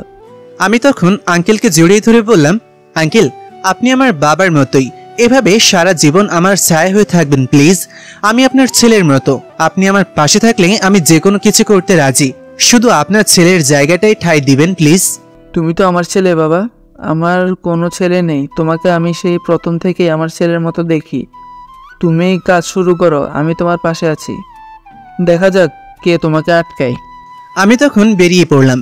এখন আমাদেরকে নতুন করে একটা অফিস খুঁজে বের করতে হবে। সেজন্য আমি খোঁজ নিতে শুরু করলাম এবং রাতের মধ্যেই নতুন অফিস পেয়ে গেলাম এবং আমি কাজ করতে শুরু করলাম। আমার সব জিনিসপত্র সবকিছু কেনা শেষ। পরের দিন থেকে আমরা শুরু করলাম, রাফি এবং আমার আরও কিছু সহযোগী মিলে সবাই একসাথে কাজ করতে শুরু করলাম। কিন্তু হঠাৎ করে বন্ধ হয়ে যাওয়ার কারণে খুলেছি, তাই কাস্টমারের সংখ্যা কম ছিল। আমরা সবাইকে জানিয়ে দিলাম আমরা নতুন করে সবকিছু শুরু করেছি। তবে এবার আর বোকার মতন কাজ করলাম না। আমি প্রতিদিনই পাহারার জন্য লোক রাখি অথবা নিজে পাহারা দিই। এখন আমাকে আর বাসায় তেমন একটা যেতে হয় না, কারণ বাসায় কার জন্য যাব? যার জন্য যাব সেই তো বাসা ছেড়ে চলে গেছে। এখন আমি কি করব? রাহুলের ব্যবসার এরকম অবস্থার কথা শুনে আমি অনেক বেশি কষ্ট পেলাম। এরপর আম্মু যখন আমাকে জানালো আবার সে নতুন করে শুরু করেছে, তখন আমার মনে একটু সাহস আসলো। আমি মনে মনে স্বপ্ন দেখতে শুরু করলাম। এবার আমার স্বপ্নটা নিশ্চয়ই পূরণ হবে, সেই জন্য আমি সৃষ্টিকর্তার কাছে প্রার্থনা করতে শুরু করলাম। এরপর আম্মুকে বললাম যে করেই হোক তাকে এই সংবাদটা দিতে হবে যে আমি ঠিক আছি, না হলে ও চিন্তায় কোনো কিছু করতে পারবে না। আম্মু তখন আমাকে সান্ত্বনা দিয়ে বলল, তুই কোনো চিন্তা করবি না, আজ কেনাকাটার কথা বলে বাড়ি থেকে বের হবে, এরপর তার কাছে গিয়ে সবকিছু জানিয়ে দেব। আম্মু আব্বুর কাছ থেকে পারমিশন নিয়ে বেরিয়ে পড়ল। আমি বাসায় বসে চিন্তা করছি আমার সাথে এসব কি হচ্ছে। আমার সব কিছু কেমন যেন মাথার উপর দিয়ে চলে যাচ্ছে। আমি কোনো দিন এসব ভাবিও নি এসব আমার সাথে ঘটছে। এদিকে আমি সন্ধ্যা পর্যন্ত কাজ করলাম। কাজ শেষ করার পর আমরা প্রচারের কাজে লেগে পড়লাম, চারিদিকে লিফলেট ছড়িয়ে দিয়েছি। সন্ধ্যার পর হঠাৎ করে একজন মহিলা অফিসের ভিতরে ঢুকলেন। ঢুকে তিনি আমার সামনে আসলেন। আমি তখন তাকে দেখে অবাক হয়ে গেলাম, কারণ তিনি রিয়ার আম্মু। আমি তখন তাকে সালাম দিলাম। তিনি আমাকে বললেন, বাবা, আমার সময় নেই, আমাকে হয়তো তারা ফলো করতেছে, তাই আমি তোমাকে একটা কথা জানানোর জন্য এখানে এসেছি। রিয়ার ব্যাপারে তুমি কোনো চিন্তা করবে না। রিয়ার বাবা তাকে তুলে নিয়ে গিয়েছিল, এসব কিছু তার প্ল্যান ছিল, তাই তুমি এই ব্যাপারে কোনো চিন্তা করবে না। আমি রিয়ার খেয়াল রাখতেছি, সে এখন সুস্থ আছে, তোমাদের সন্তানও ভালো আছে, তাই তুমি নিশ্চিন্তে তোমার কাজ চালিয়ে যেতে পারো। তবে সাবধান, রিয়ার বাবা বারবার তোমার ক্ষতি করার চেষ্টা করবেন। সে এই খবরটাও পেয়ে গেছে তুমি নতুন করে সব কিছু শুরু করেছ, এখন তোমার এটাও ধ্বংস করে দেওয়ার চেষ্টা করবে। তবে তুমি ছেড়ে দিবে না, তুমিও এবার তাকে শাস্তি দেবে। রিয়াকে নিয়ে তুমি চিন্তা করবে না, আমি তার সব খেয়াল রাখছি, সে ঠিক আছে। আমি তখন আমার শাশুড়ি মায়ের কাছ থেকে নাম্বারটা দিয়ে দিলাম, কারণ আমার ফোনে রিয়ার নাম্বার নাও থাকতে পারে, কারণ সে ফোনটা ফেলে গিয়েছিল। এখন তার কাছে ফোন নেই। শাশুড়ি আম্মুর ফোনে কল করে তার কণ্ঠটা অন্তত শোনা যাবে। তিনি নাম্বার নিয়ে তাড়াতাড়ি বেরিয়ে গেলেন। আমার মনে আছে খুব আনন্দিত হচ্ছে যে আমি যে করেই হোক ব্যবসাটা সফল করব, না হলে আমার স্ত্রীকে ফিরিয়ে আনতে পারবো না। সেজন্য আমি আরো কষ্ট করতে শুরু করলাম। কয়েকদিন পর রাফিকে নিয়ে আমাদের অফিস থেকে রেস্টুরেন্ট বানিয়ে দিলাম। যা খাবার বানাতাম তার পাশাপাশি এক্সট্রা কিছু খাবার বানাতে শুরু করলাম, যেগুলো রেস্টুরেন্টে বিক্রি করতে হবে। আমাদের নাম ডাক চারিদিকে ছড়িয়ে পড়েছিল, পুরো দেশটাই আমাদের খাবার এখন ডেলিভারি হয়। আঙ্কেলের পরামর্শে আন্টির পরিচিত কয়েকজন গ্রামের মহিলা নিয়ে আসলাম, যারা গ্রামের ঐতিহ্যবাহী বিভিন্ন খাবার বানাবে এবং সেগুলো আমরা শহরের মানুষের কাছে পৌঁছে দিব। এই কাজ করার পর চারিদিক থেকে সাড়া পেতে শুরু করলাম। এই প্ল্যানটা আমাদের বেশ কাজে লাগলো। 4 মাসের ভেতরেই পুরো দেশে আমাদের ছোট ছোট অনেক শাখা হয়ে গেল। সেখানেই আমি আমার পরিচিতদের পৌঁছে দিলাম, যেখানে যারা দায়িত্ব পালন করবে। আমি মেইন শাখাটার দায়িত্ব পালন করছি। এত কম সময়ে এত সফলতা আমার কাছে অকল্পনীয় মনে হচ্ছিল, তবে সেটা বাস্তবে আমার সাথে ঘটেছে। আসলে অন্যায় না করলে, ন্যায়ের পথে থাকলে সবকিছু সঠিক এবং সুন্দরভাবে সম্পূর্ণ হয়ে রিয়ার গর্ভে এখন আমার সন্তানের অস্তিত্ব ফুটে উঠেছে। আমি তাকে আর দূরে রাখতে চাই না। বলা তো যায় না তার বাবা আবার কোনো সময় কোনো বিপদে ফেলে দেয়, সেজন্য আমি চিন্তা করলাম তাকে ফিরিয়ে আনবো। সেজন্য রিয়ার মায়ের সাথে কথা বললাম। তিনি আমাকে বললেন 2 দিন পর রিয়ার বাবা একটা কাজে শহরের বাইরে যাবেন, সেই সময় আমাকে যে করেই হোক রিয়াকে উদ্ধার করতে হবে। আমি তার কথা মতন কাজ করলাম। 2 দিন পর তাদের বাসার পেছনে চলে গেলাম। চারিদিকে লোকজন, যেদিকে যাচ্ছে কয়েকজন লোক বন্দুক হাতে দাঁড়িয়ে আছে। তাদের সামনে দিয়ে কিভাবে আমি যাব, এই গার্ডের ভেতর থেকে আমি কিভাবে তাকে বের করব? রিয়ার মা একটা বুদ্ধি বের করলেন। তিনি হঠাৎ করে চিৎকার দিয়ে বললেন। তার চিৎকার শুনে গার্ডরা সবাই এক দৌড় দিয়ে তার কাছে চলে গেল। ওদিকে রিয়া বেরিয়ে আসলো এবং আমি তাকে নিয়ে আর এক মুহূর্ত দাঁড়ালাম না। গাড়ি আগে থেকে প্রস্তুত ছিল, সেজন্য তাকে গাড়িতে তুলে নিয়ে চলে আসলাম বাসায়। বাসায় আসার পর একে অপরকে জড়িয়ে ধরে অনেকক্ষণ কান্না করলাম। এই মুহূর্তটা অকল্পনীয়, অভাবনীয়। এই মুহূর্তের স্বাদ আমি কাউকে বলে বোঝাতে পারবো না।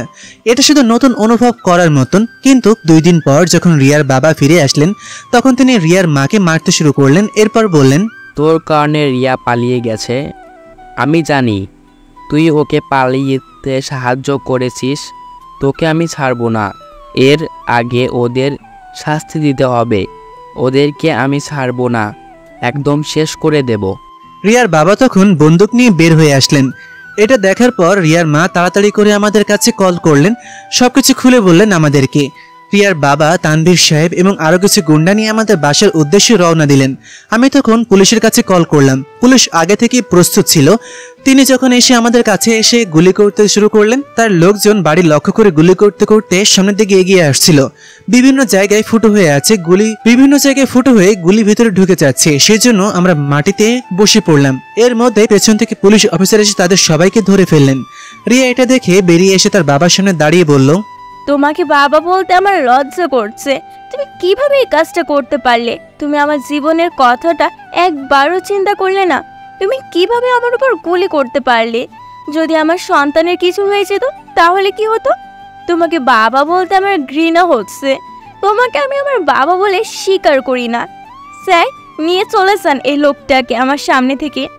পুলিশ অফিসার তখন তাকে গ্রেপ্তার করলেন। এরপর বললেন, রাজীব সাহেব, আপনারা শুধুমাত্র নিজের সম্মানের কথা চিন্তা করে নিজেদের আত্মীয় স্বজনের মন রক্ষা করার চেষ্টা করেন না। আত্মীয়তা তো দূরের কথা, আপনি তো আপনার রক্তের সম্পর্ক আপনার মেয়েকে পর্যন্ত ছাড়তে চাইলেন না, শুধু নিজের অহংকারের কারণে। কি হবে এই অহংকার? মাঠের নিচে তো সবাইকে যেতে হবে। আমি কয়েকদিন থেকে রাহুলের কর্মকাণ্ডগুলো লক্ষ্য করছি। তার মধ্যে আমি ভবিষ্যতে একজন নামকরা ব্যবসায়ীকে দেখতে পাচ্ছি। আপনার উচিত ছিল তাকে উৎসাহ দেওয়া, তাকে শেষ করে দেওয়ার শাস্তি আপনাকে পেতেই হবে। আমাদের সামনে আপনি 3টা প্রাণ মেরে ফেলার চেষ্টা করেছেন, আপনাকে এর উপযুক্ত শাস্তি পেতেই হবে। পুলিশ অফিসাররা যখন রিয়ার বাবাকে নিয়ে যেতে শুরু করলেন, আমি তখন রিয়াকে জড়িয়ে ধরে ভেতরে ঢুকলাম। রিয়া আমাকে জড়িয়ে ধরে কান্না করে দিল। আমি তখন তাকে সান্ত্বনা দিয়ে বললাম, তুমি চিন্তা করো না, আমি এভাবেই সারা জীবন তোমার পাশে থাকবো। তুমি আমাকে বিশ্বাস করতে পারো, আমি কোনো দিনই তোমাকে ছেড়ে যাব না। আমার জীবনের শেষ রক্তবিন্দু পর্যন্ত তোমাকে উৎসর্গ করলাম। রাহুল, আমি তোমাকে কতটা ভালোবাসি সেটা আমি কোনো দিন বলে বোঝাতে পারবো না। আমি টাকা পয়সা কিছুই চাই না। টাকা পয়সা দিয়ে কি হবে? টাকা পয়সা জীবনের সুখ এনে দিতে পারে না। টাকা পয়সা মানুষকে অহংকারী করে তোলে, কিন্তু আমি অহংকারী হতে চাই না। কিন্তু এখন আমাকে ফিরে যেতে হবে, আম্মুকে নিয়ে আসতে হবে। এখানে আম্মু বাসায় একা আছে, না জানি আব্বু আম্মুর সাথে কি ব্যবহার করেছে। তোমাকে কিছুই করতে হবে না, আমি যাচ্ছি, গিয়ে আম্মুকে নিয়ে আসছি। তুমি এখানে থাকো। আর আমাদের ব্যবসা দেখেছো? তোমার স্বপ্নের ব্যবসা আমি কত বড় করেছি। হ্যাঁ রাহুল, আমার স্বপ্নের ব্যবসা যে এত বড় হয়ে যাবে আমি ভাবতেও পারিনি। এখন থেকে আমরা দুজন মিলে আবার শুরু করব। আমি তখন চলে গেলাম রিয়াদের বাসায় এবং আমার শাশুড়ি আম্মুকে নিয়ে আসলাম। তিনি এই কথা শোনার পর অনেক বেশি খুশি হলেন। কারো স্বামী পুলিশের হাতে গ্রেপ্তার হলেই কোনো মানুষ এত আনন্দ পায় সেটা আমি কোনো দিনই দেখিনি। আমি তখন তার দিকে চেয়ে আছি। তিনি আমার কাছে এসে আমাকে জড়িয়ে ধরে বললেন, বাবা, অন্যায় করে কোনোদিন কেউ পার পায়নি। যে অন্যায় করে তাকে অবশ্যই শাস্তি পেতে হয়। রাজীব চৌধুরী আমার স্বামী হতে পারে, কিন্তু এর আগে সে একজন বাবা। কিন্তু সে তার পিতৃত্ব নষ্ট করার জন্য এখানে এসেছি, তাই আমি তাকে ঘৃণা করি। সে আমার স্বামী নয়, আমি তাকে অনেক আগেই নিজের মন থেকে মুছে ফেলেছি। তাই তুমি আমাকে কথা দাও, কোনোদিন আমার মেয়েকে ছেড়ে যাবে না, কোনোদিন অহংকারী হবে না। আমি আপনাকে কথা দিচ্ছি, আমি কোনোদিনই অহংকার করব না। সারা জীবন আপনাদের কাছেই থাকব। আপনারা আমাকে যেভাবে চালাবেন আমি সেইভাবেই চলবো। আমাদের দিন এভাবেই কাটতে শুরু করলো। রিয়া তার আম্মুকে নিয়ে এখন আমাদের বাসায় থাকে। আমি তো বাইরে থাকি, রাতের বেলায় বাসায় ফিরি।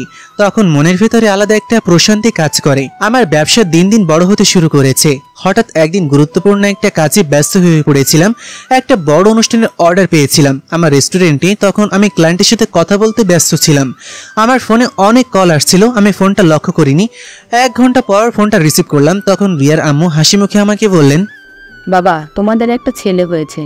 আমি তোমাকে আগে কল করেছিলাম, কিন্তু তুমি তখন ফোন ধরনি, হয়তো ব্যস্ত ছিলে। তুমি বাসায় ফিরে আসো। আলহামদুলিল্লাহ, সব কিছু নর্মালভাবে হয়েছে।